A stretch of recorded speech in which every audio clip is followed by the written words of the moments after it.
शिव के मंदिर में रख देती है, उसका मंगल आड़े आता ही नहीं है, मंगल नहीं आता सामने। मंगल प्रदोष व्रत का इतना महत्व है महाराज। एक बात बहुत अच्छे से समझ लीजिए, जिसके घर में क्लेश होता हो, अशांति रहती हो, क्लेश रहता हो, या छोटी छोटी बात पर विवाद चालू हो जाता हो, या पति पत्नी में,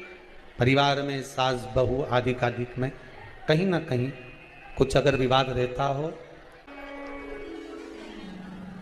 ऐसा बेलपत्री की डंडी रहती है ना, बहुत ध्यान दीजिएगा महाराज। श्राद्ध पक्ष की कथा चल रही है, शिव महापुराण आज विराम की ओर है, ध्यान दीजिएगा। जैसे ये बेलपत्री की जो डंडी होती है, डंडी का जो भाग होता है बेलपत्री की, ऐसा बेलपत्री की 7 भाग ले लो, मतलब बेलपत्री 7 ले लीजिए। 7 बेलपत्र लेकर कच्चा जो सूत होता है ना, कच्चा सूत जो जानते हो पेड़ पौधे में माता लपेटती हैं,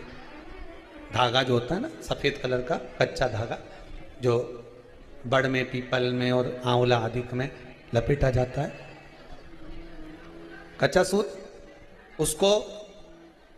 शंकर भगवान और माता पार्वती का स्मरण कर कर नंदी के, जो नंदी होता है, नंदी के राइट भाग में, नंदी का एक पांव ऊंचा होता है, आपने देखा होगा आगे का पांव ऊंचा होता है,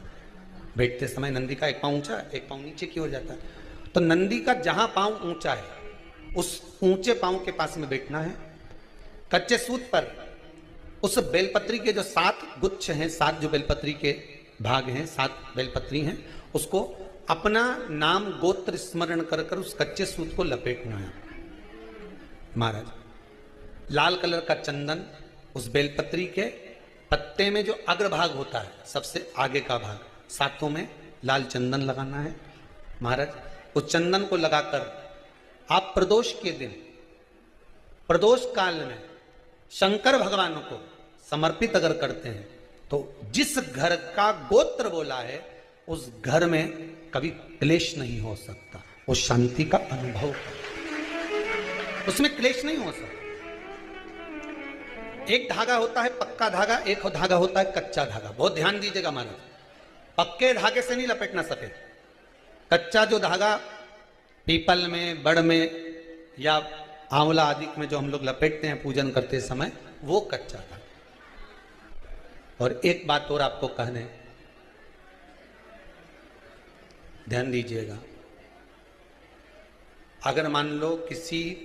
पति पत्नी का तलाक तक की नौबत हो गई और तलाक नहीं कराना है, आपस में वापिस प्रेम बढ़ जाए, छोरी वापिस घर में रहे, बेटा उसको रखे, बहू रहे, आपस में प्रेम बढ़े, वो भले मायके चली गई हो, वो भले लड़का छोड़कर चले गया हो, अकेली रह रही हो और चाहती है कि मैं पति के साथ रहना है, तलाक नहीं होना चाहिए, हम दोनों में प्रेम रहे, वो संभाले मेरे को भी और मैं भी आदर करूं, वो भी आदर करे। तो मेरा निवेदन है, कच्चा जो सूत होता है, कच्चा जो धागा होता है, नंदी के ठीक पीछे बैठकर कोई साथ में आपके परिवार का कोई व्यक्ति चले जाए और हस्तकमल को, जिसको अपने परिवार में वापिस रहना है, उस स्त्री हो या पुरुष हो, दोनों में से कोई भी नंदी के पीछे बैठकर, सोमवार की जिस दिन अष्टमी पड़े उस दिन नंदी के पीछे बैठकर हाथ को ऐसा बंद करना है, हाथ में एक बेलपत्री रखना है, सीधी सीधी बंद कर कर 7 बार उस हाथ पर कच्चा सूत लपेट देना है, उस सूत को वापस निकाल लेना है, बेलपत्री के साथ, बेलपत्री के साथ में और